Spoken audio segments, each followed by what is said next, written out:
When did you start Kampala Food Network on Facebook? On Facebook, Yes, when did you start it? I don't quite remember. I think maybe 2014, 2013. So it's about 6-7 years. Yeah, I think so. Wow. Yeah, 6-7 years from the time you started the Facebook group and you were just, maybe before that. I think so. and now you're catering for 1,000 people and more. Yeah. Okay, that's very impressive, I will say, very impressive. In that time, of course, you're raising your boys. Yes. Did you ever find it difficult to juggle? Because, I mean, if you are very hands-on, Yes. that takes up a lot of your Yeah. time. Mhm. But then you also, in the beginning, left your job so you could be more at home. Yes. Did you manage to find a stable system at home, a home care system like a nanny or? In the beginning, I was always home. The operation was running from home. So it was easy to always have the kids, drop them off at school, pick them up from school. And later on, I had to separate the operation. That's when you actually, now actually when they are growing and the business is growing, that's when I'm actually seeing that I don't have enough time for them because I'm spending so much of time on the business. Even when I'm home, I'm seated on paperwork. Yeah, so that's a little bit difficult to adjust, but you find every sport that you have and see how the kids can be actually, they are the first thing. They are the first one that I have to consider at the end of the day. Yes. So if the kids say, "Mommy, today I'm going, we are on holiday, can we go for a movie?" You can tell them, "Yes, we are going for a movie, but not today. Give me 2 days." So you try and clear your schedule to make that time. Yeah. Okay. All right. You mentioned that, when you look back at 17 years ago and you came to Uganda, there were no cafes or nice restaurants. The growth in that time from then to now, what have you seen that is maybe even more surprising to you? Uganda in the food section has grown so much. It has grown like, I would say we are actually already at a point where the bubble is going to burst. I Okay. think there's a lot of restaurants now, but There are so many. yeah, there are so many. And different cuisines as well popping up. Yes, yes. But I think the quality is improving, which is a good thing. Yeah. And I see more quality restaurants opening. I think it's basically at the end of the day, it is the customers weeding out and then bringing up the good restaurants. Like, I don't think right now when it comes to customer service, Java's is way up there. They have some kind of secret in there. Yeah. Yes. Yeah. And that's probably one of the biggest strengths as well. Yes. So when you were talking about like when you have staffing issues and then trying to get someone to have that vision as well to see, I mean, what do you do? How do you handle that? Do you have trainings for your staff? Do you try to change, their mindset? How do you try to tackle that? We do trainings, but mostly it's revolving around the work area. We do some bit of, say, food safety training, we do some customer service training, maybe banqueting training. But the mindset to change it, that's going to take, you cannot hire someone today and change the mindset immediately tomorrow. Yes. It's not going to be easy. And the young people, it's also, they want to grow quickly, which is a little bit difficult to, they want to see, they will come into the job and they want to say, okay, I'm starting the job at say 300,000, okay? Yeah. 3 months later, I'm doing a very good job. Can you double my salary? And it doesn't work that way. Yeah, we used to wait 1 year, 2 years? years Salary review unless you're really extraordinary. Yeah. Chances are it's a year and then. Yeah. But I do see in my operation, I see staff who are good, very good. Who are really passionate. Yes, and I can give them bonus, just to keep them moving along. I can't increase your salary immediately, but yes, I appreciate what you're doing. Here it is. You know, you keep that going. Yes. And I think some bit of pushing is always needed. You know, like you have to continuously tell them what's the vision you're going for, what's the vision you're going for. And that requires staff who will stay long enough to understand. True. Most don't want to stay long enough because they are looking for sudden growth. So if they're offered more, They are offered because they are told, let's say, some of them will go and say that I'm working in this place, and the name catches the other a person's interest. person's interest, so they will offer them more money and they just leave. So you can't, you train staff and they keep leaving, but new ones keep coming, so you keep It's moving. part of the business. Yes, It's part of the yes, cycle. yeah. Okay. Yeah. Do you get to go back home to Malaysia often? Not often, because my operation largely needs me here most of the time. So maybe once every 2 years. Okay. Yeah. And your boys, do they have a relationship with your family there? Do they Yes. get at least both sides Yes. of the cultures? Get Yes. experience that? They do. Usually what happens is I would have my mom come and take them Okay. back. Yeah. So when they go there, they will tell me I'm not coming back because you know there's a lot of activities in Malaysia. Really? Yeah, you can go out and basically you get so busy. You go to one mall Yes. and do one activity, and that mall can keep you going for a whole month with more activities, different things different to do. activities, Yeah. just in a mall before you're actually going into other things. Okay. So they are more occupied there. Here they are looking for what to do most of the time. Yeah. Are you considering, like, in the future moving forward, are you looking at them staying here or maybe moving there for education? Is that something you've thought about?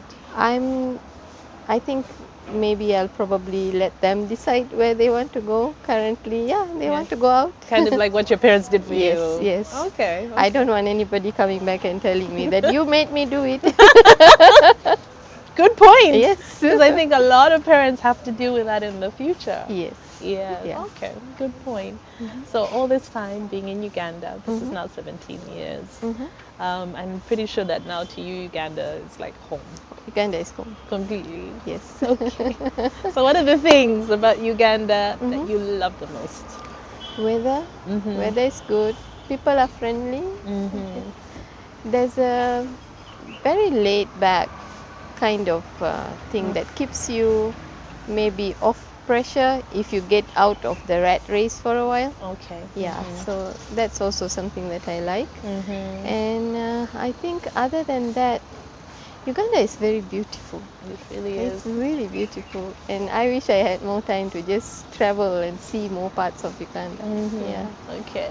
Now on the flip side, what are the things about Uganda that you find frustrating? Timekeeping. Oh my god. Timekeeping. Timekeeping. That basically disturbs because it's a catch-22 situation. Because in the business, you tell a client, I'll be there by midday.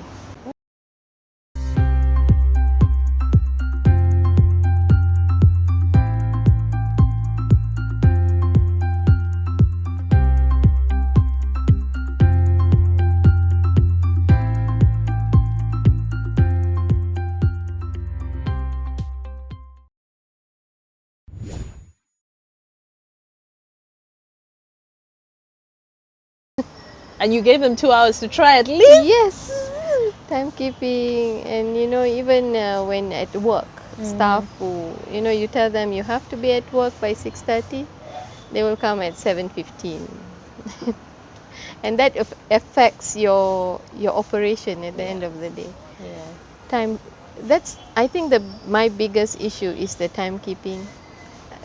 My pet peeve, I think. Yes. I can't take Don't you it. imagine? Oh God, how do you handle that? Because what you just said, I know a lot of people actually do that. They'll say 10 o'clock instead of, you know, instead of midday. If the time is actually midday, someone will say 10 o'clock. Rather you come early, at least, because Ugandans have an attitude of sometimes saying, oh no, people come after 1 hour or 2 hours. And I think also with catering, I mean, if lunchtime is 1 o'clock, then food, everything has to be set and ready by by 1 o'clock. So that is the biggest issue. Like when it comes to, it's okay if I'm meeting a friend and I say, okay, let's meet at 1 o'clock, and you turn up at 1:30. It's fine. I can sit down and have a drink and wait for you. It's fine. We are friends. We are just trying to have a conversation. It's not. We are not under pressure. But as service, when staff come late, the service delays. Customer gets unhappy. They complain. You get upset with the staff. Staff gets demoralized. It's a cycle. So until they break that habit of not keeping time, you will not break that cycle. So that needs to be kept pushing and pushing, and you become that pain in the butt kind of employer who's always disturbing the staff. You know, she's so tough. I said, I told you to be here at 6:30, but you came late. How is it that I'm tough? I'm telling you to do what you promised you will do when I hired you. That's all I'm asking you to do. That's a good point. People like to make excuses, but if you are the cause of your own actions. But I understand, like, you know, the rain is heavy. Today you are late by 30 minutes. I understand. But if you're late every other day, that's not because of rain. That's just you. Yes. That's just you. Well, this month we're celebrating, of course, women. It's Women's Day is coming up. Have you tried to make sure that you support a lot of women in your business? Is it an area that you've ever looked at and you thought, okay, as women, how can I pull them up more? I do take in a lot of apprentice in my operation, as well as taking in people who just want to come and learn the business. So I bring them into my operation maybe once in a while because they want to learn. So just when I have the time, so I just show them, you know, some of the things that happens in the catering industry. So that's how I do my part where I can. Where you can. Okay. So in your journey, I mean, you first tried medicine. Things kind of fell apart there. Then you went focused, lawyer. And then now you're a caterer. And then you changed countries. What have you learned? Like, is, in your opinion, maybe the key to success or the key to growth that you can share? The world is constantly changing. You need to be able to adapt quickly. If you don't adapt, you'll be left behind. Okay. That's it. That's it. That's it. There's nothing else, because everything is constantly changing. So if you don't adapt to that, you will find other people filling your spot. So if you want to keep on growing, you have to keep on pushing to change. And the food industry, there's so much of trends that keep on coming. And like the trends that are in Uganda right now is not even current. It's probably maybe you're looking at between 5 to 10 years ago kind of trend that is coming up in Uganda right now. For example, like what would you call a trend? Like sort of, you can say the cafe trend. Okay, it's really up and running right now everywhere in the world, but the cafe trend started in Uganda when Java started. Sort of. That's when all other cafes started popping up. But the cafes are now going into more streamlined, focused kind of setup. And these days people are not focused so much on trained chefs. They bring some sort of organization to the operation, but they see that someone who is more passionate about their job, actually not just job, about what they are doing, their craft, actually puts more on the table than someone who simply because they went to school and learned that. Okay. their So that's also passion. very important. That's very Key important. to success. Yes. That you have to do something that you're passionate about. Yes. And these days there's a lot of approach to environment, keeping the environment, saving the environment, keeping the environment clean. Yes. So I think we also need to adapt to that, because I think if we don't, pretty much we are going to all be having a lot of problems in plastics everywhere. Yes. Yeah. Yes. Yeah. Also. But at the same time, client also have to understand, when you ask to save the environment, currently in Uganda, everything that you're trying to save the environment, you bring it in, you fly it in, Yes. you are actually having more carbon footprint flying that in. So there's a cycle again. You have to see where to adjust and go with it. That's interesting. Yeah. I think also that the health food movement is also Yes. something that's picking up. Yes, the vegan movement. Is that something now that you're mindful of as you plan your menus? Yes, there are more clients these days who are vegan, vegetarian, gluten. There's nuts. Nuts is actually very. A common allergy? It's a common allergy, but it can be fatal if you don't. One of my daughters is allergic to almonds. Yes. It was scary to find out. we were in hospital for a while. Oh no. Yes. So I think you have to be conscious of all of that. Yes, you need to understand when you are serving the food, when a client is asking, the staff needs to know what to explain to them, because a client will come and tell you that, is there nuts in there? And because for the staff, they don't think that G-nut sauce is a nut. For them, it's not a big deal. Right. So they say no nuts. So you need to keep on telling the staff that, you need to be able to explain get it from the chefs, explain to the client what's going in the food you are serving. True. Yeah.